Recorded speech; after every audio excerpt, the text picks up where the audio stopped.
is Philippine voter. There was a ballot that was rejected first. Live mula sa GMA Network Center, ito ang 24 oras. Magandang gabi po, Luzon, Visayas at Mindanao. Hindi lang perwisyo, takaw disgrasya pa ang nabistong iligal na pangangarera sa isang kalsada sa San Rafael sa Bulacan. Mahigit 20 ang dinampot kabilang ang 12 minor de edad. Ang motorsiklo ng ilan hindi rehistrado. Meron ding may angkas pa o walang helmet habang nakikipagkarera.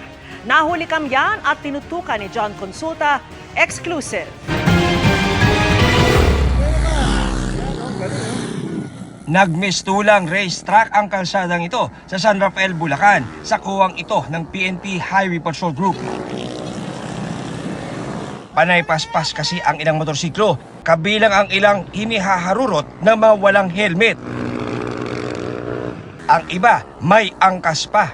Meron po tayong isa pong concerned citizen na nakapagbigay po ng impormasyon na meron pong nagaganap na illegal drug racing dito po sa along Mabalas-Balas, Galas, Maasim, Bypass Road. Dito po yan sa San Rafael, Bulacan, na kung saan ito po ay nilalahukan ng mga kabataan. 12 sa 24 na dinampot sa drag race ay minor de edad. Isa sa mga minor de edad ang nagtangkapang tumakas kaya nabalian ng buto. Karamihan po ng mga nahuli po natin ay wala pong helmet, no, wala pong rehistro ang kanilang mga sasakyan, nakamodified po ang kanilang pong mga parte po ng kanilang mga motorsiklo, na kung saan ito po ay maaaring magsilbi po, makapagbigay po ng anumang pong pinsala para po sa mismo pong nagmamaneho po. Patuloy na i-monitor ng HPG Bulacan ang bahaging ito ng San Rafael. Paalala ng HPG. Huwag po nating tangkilikin ang ganitong mga aktibidades or ito pong mga illegal drug racing activity na kung saan magresulta po ito ng kahit anumang pong kapahamakan po sa ating pong mga sarili. Na-turn over na sa DSWD ang mga minor de edad na nahuli habang kinasuhan na ng paglabag sa Helmet Act at Motor Prevention Act ang iba pang mga inaresto. Para sa GMA Integrated News, John Consulta, nakatutok 24 oras. Paalala naman po, huwag basta-bastang maniwala sa mga natatanggap na tawag para iwas scam. Ganyan kasi ang nangyari sa isang nalimasan ng life savings matapos daw siyang utusang mag-update ng app sa cellphone ng nagpakilalang taga Social Security System o SSS. Nakatutok si Ian Cruz. Kumakalat ngayon online kung paano ang life savings ng isang senior citizen sa 4 na bangko naglahong parang bula dahil sa scammer. Kwento ng anak ng biktima sa kanyang social media post, alas 11 ng umaga nitong Huwebes nang makatanggap ng tawag ang kanyang ama mula sa isang babaeng nagpakilalang empleyado raw ng SSS. Sinabi raw ng babae na may update ang SSS app at hindi na kailangan pumunta sa branch para makakuha ng Payment Reference Number o PRN na nagkataong kailangan noon ng kanyang ama. May ipinadala raw na link sa email ng ama para ma-download ng app na kailangan daw i-install. Bandang tanghali, hindi raw niya matawagan ng ama kaya pinuntahan niya ito. Pasado 1:00 ng hapon, hindi pa rin tapos ang pag-install ng app. Doon na raw siya nagduda na baka raw scam ito. Hindi raw niya ma-off, reset o kaya'y makapag-screenshot sa phone ng ama. Tumigil ang app installation nang tinanggal niya ang SIM. Agad nilang chinek ang kanyang bank accounts. Nalimas na pala ang pera sa mga bangko ng ama. Kahit daw wala siyang binibigay na personal na detalye o one-time password o OTP. Inalis sila sa phone ang app installer. Nireport sa mga bangko ang mga transaksyon, pinablock ang mga card at nagpalit ng passwords at PIN. Ang Social Security System nagpaalala na hindi tumatawag o nagpapadala ng mensahe ang SSS para mag-alok ng espesyal na pribilehyo kapalit ng pag-update ng My SSS o SSS mobile app. Sa tingin ng isang cybersecurity professional, posibleng remote access Trojan ang malware o malicious software na ipina-download ng tumawag. Kaya parang naka-take over sa cellphone ng biktima ang scammer. When installed in your phone or in your laptop, the threat actor will have access, full access to your to your device and can even prevent the owner mismo, no, to operate the device. Nakikita niya lahat, nananavigate niya, no, na yung kung saan siya pupunta. Pag may pumasok na OTP, pupunta siya doon sa message, makikita niya. So, kung nag-transact siya, Ang dapat daw tandaan para hindi mabiktima ng mga scammer, huwag kakagat mula sa mga text o tawag, lalo ng mga taong hindi kilala. Huwag tayo makipagtransaksyon dahil hindi tayo nakakasiguro na maganda ang kahinatnan nito.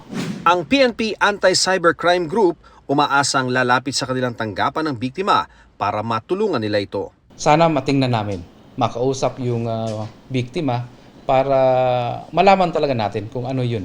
Para sa GMA Integrated News, Ian Cruz nakatutok, 24 oras.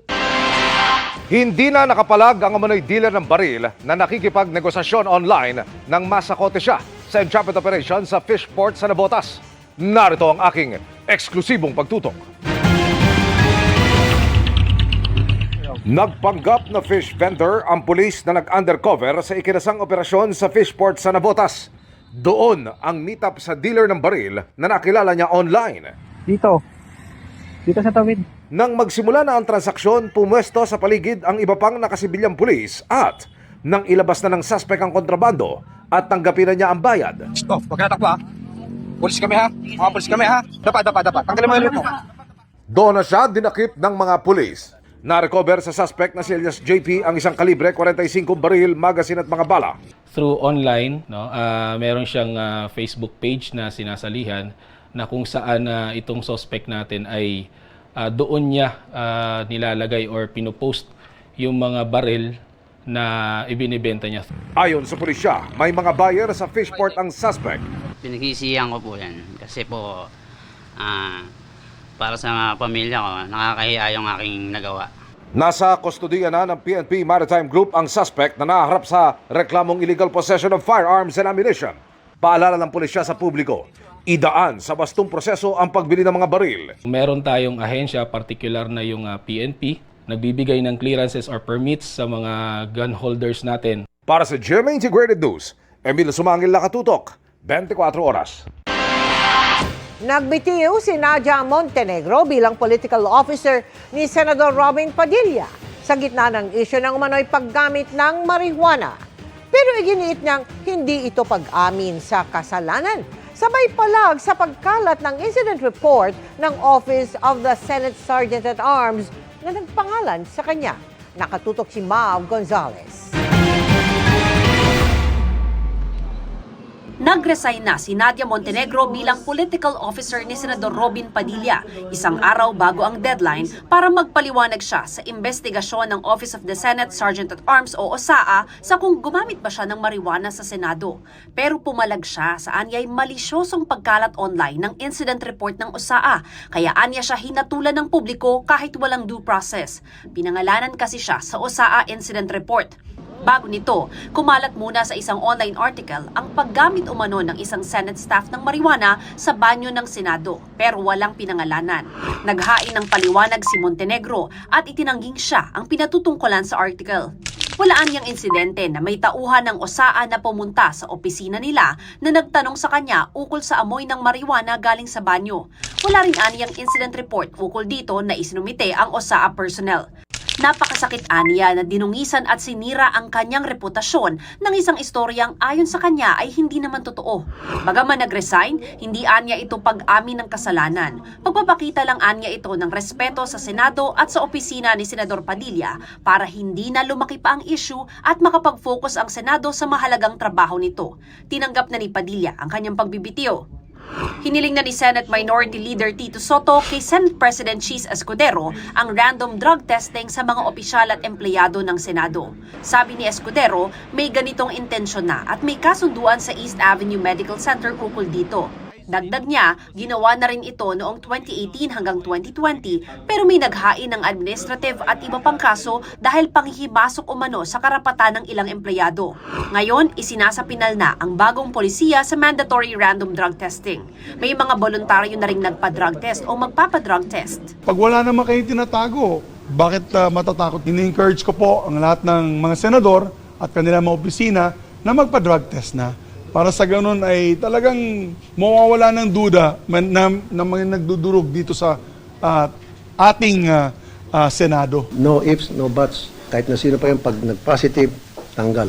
Panukala naman ni Senador Padilla, obligahin lahat ng inihalal at inappoint sa gobyerno na magpa-drug test. Sa ilalim ng panukala, sasailalim sa hair follicle at urine drug testing lahat ng opisyal ng gobyerno, mapalokal o nasyonal, kabilang ang mga GOCC. Kung magpositibo sila, pwede silang matanggal sa pwesto o di kaya naman ay masuspinde alinsunod sa umiiral na batas. Para sa GMA Integrated News, Mav Gonzalez, nakatutok, 24 oras. Listado ang iligal umanong operasyon ng online sugal sa isang gusali sa Makati. 7 ang inaresto, kabilang ang ilang banyaga habang mahigit 40 recruit ang nasagi. Nakatutok si June Veneracion. Sa ika-6 na palapag ng isang gusali sa Makati, nadiskubre ng PNP Criminal Investigation and Detection Group o CIDG ang isang illegal online gaming hub. Nahuli sa operasyon ang 5 foreigner at 2 Pinoy na nagpapatakbo umano ng internet gaming nang walang permit mula sa Philippine Amusement and Gaming Corporation. Lumalabas sa investigasyon na ang modus ng kumpanya ay illegal na pasugalan gamit ang website na gameph.com. At nakita rin natin ang mga pandarayang kanilang ginagawa na ang mga tao na tumataya ay siguradong talo. Mahigit 1 buwan na raw ang nabistong illegal online gaming operation. Nakuha sa raid ang mahigit 80 computer monitors at desktop, mga prepaid SIM card at iba pang ebidensya. Doon sa mga devices, yung sa mga computer equipment na nakita doon, they can tweak it somehow na mas malaki ang chances na palaging talo yung bettors natin. 41 naman ang na-rescue. Sabi nila, nirecruit daw sila ng kumpanya bilang Information Technology at Customer Relations Officer. Pero nauwi sila sa trabaho na may kinalaman sa illegal online gambling. May possible trafficking in persons na anggulo itong kaso na ito. Sinampahan na ang mga arestado ng reklamong illegal gambling, kaugnay ng Cybercrime Prevention Act at Access Devices Act. Sinusubukan pa naming makuha ang kanilang panig. May mga ongoing investigation pa raw ang PNP-CIDG laban sa iba pang hinihinalang illegal gambling operators. Sa ngayon, meron na raw silang 3 malalaking grupo na target ng mga susunod na operasyon. Para sa GMA Integrated News, June Veneracion, nakatutok, 24 oras. Nakaabala naman sa biyahe at kabuhayan ng ilang residente ang pagbaka sa Kawit at Imos sa Cavite. Tinutukan yan ni Bam Alegre. Abot sa kung hanggang tuhod pa rin ang taas ng baha sa kalyeng ito malapit sa boundary ng Kawit at Imos, Cavite kahit hindi na masyado malakas ang ulan sa magdamag. Pero wisyo ang hatid nito sa ilang mga biyahero tulad ni Ramon Alnas na maagang bumiyahe para hindi malate sa trabaho. Pero absent na lang daw siya dahil tumirik ang motorsiklo niya. Hindi na nga ako makapasok ngayong araw dahil nga sa yung service ko tinirik. Kailangan mapagawa muna ito sa mekaniko. Pero wisyo naman sa hanapbuhay ni Romel Rodriguez ang baha. Napilitan siyang ibaba ang pasahero dahil tumirik din ang motorsiklo niya. Tirik din Sobra taas kasi sa gitna. Absent na rin sa trabaho si Angelo Lamanilaw dahil pare-pareho sila ng kapalaran. Papagawa mo pa to, di mo alam kung magkano mga gastos mo. Wala naman akong nakikitang update or progress dun sa flood control nila. Ilan lang sila sa mga naperwisyo ng baha at masamang panahon. Dahil dito inanunsyo ng lokal na pamahalaan na walang pasok sa lahat ng antas sa mga pampubliko at pribadong paaralan. May mga paalala rin sa publiko na iwasang lumusong sa baha. Para sa GMA Integrated News, Bam Alegre, nakatutok, 24 oras. Kasunod ng paghahain ng kanyang resignation, nagpasaring si NBI Director Jaime Santiago sa mga kritiko. Itinanggi niya ang mga aligasyong tumatanggap umano siya ng protection money. Nakatutok si John Consulta. Humarap si NBI Director Jaime Santiago sa mga kawani at matataas opisyal ng NBI kanina kasunod ng kanyang pagbibitiw sa tungkulin. Sa flag raising ceremony sa NBI headquarters sa Pasay, nagpasaring si Santiago sa kanyang mga kritiko. Kahit saang gubat, may ahas. Kahit saan yan, meron pa rin bumabanat. Sinabi ko raw, well, something like the NBI is run by mafia. Sus Mariosip, wala akong sinasabing ganyan. Nalulungkot lang ako that I have to, lumabas dahil sa kagagawa ng iilan. Sa kanyang resignation letter sa Pangulo, sinabi ni Santiago na sinisiraan daw siya ng mga may interes sa kanyang posisyon at hindi raw niya mahahayaang madungisan ang kanyang reputasyon. Kanina, itinanggi ni Santiago ang mga aligasyong tumatanggap siya ng pera mula sa isabong at iba pang grupo para sa proteksyon. Titingin ako sa inyo eye to eye. Tumayo ngayon ang inuobliga ko na magkaroon ako ng lingguhan, monthly. Tumayo ngayon, parang awa nyo na. Kung meron akong inuutusan sa inyo na magbigay sa akin ng pera. Sa panunungkulan ni Santiago mula July 2024, hinawakan ng NBI ang ilang sensitibong kaso tulad ng case build-up laban kay Bamban Mayor Alice Guo, pagsundo kay dating Congressman Arnulfo Teves Jr. mula Timor-Leste, pag-intercept sa isang barko na may kargang langis sa Bataan, sunod-sunod operasyon laban sa ilang Chinese na sinasabing nasa likod umano ng espionage sa bansa, at pag-aresto sa isang alkalde sa San Simon, Pampanga dahil umano sa pagtanggap ng suhol. Sabi ni Santiago, handa siyang manatili sa pwesto hanggang sa makapili ang Pangulo ng kapalit niya. Ang kanyang request sa kanyang resignation is that he will stay on until the appointment of his successor. So the thought of an OIC does not cross my mind now. Para sa GMA Integrated News, John Consulta, nakatutok 24 oras. Happy Monday, chikahan mga kapuso! Hindi pinalampas ng Kapuso fans na mapanood sa sinehan ang kanilang Kapuso Idols na bahagi ng Ganito Tayo Kapuso short films. Saan pa kaya yan pwedeng mapanood? Makichika kay Athena Imperial. Pinilahan sa isang mall sa Quezon City ang Ganito Tayo Kapuso, film showing ng GMA na handog ng network sa mga manonood. Filipino core values ang tema ng 7 short films na tampok sa screenings in celebration of the network's 75th anniversary. Pagkamalikhain ang tinampok sa The Mommy Returns, kung saan ang mga recipe ng Mommy sumikat online dahil sa talento ng isang estudyante. Ang mag-amang Roy at Anton Vinzon, magkasamang gumanap, hindi raw planado ang pagiging cast ni Roy. Ihinatid lang daw niya si Anton sa set ng last day of shoot. Kinausap ako na yung taga Channel 7, pwede ka bang to? Of course, yeah! Good experience daw kay Anton na makasama sa short film ang kanyang daddy na nagtuturo sa kanya ng acting tips at pakikisama. Dapat kilalain mo muna yung co-actors mo bago ka tumungtong sa set na yon. And dapat i-memorize mo lang lagi, paulit-ulit lang dapat yung i-memorize mo kaya doon matutupad yung eksena na yon. Mapapanood din ang short film sa GMA, GTV, iHeart Movies at Heart of Asia, maging sa YouTube at GMA Pinoy TV para sa mga global kapuso. Athena Imperial updated sa Showbiz Happenings.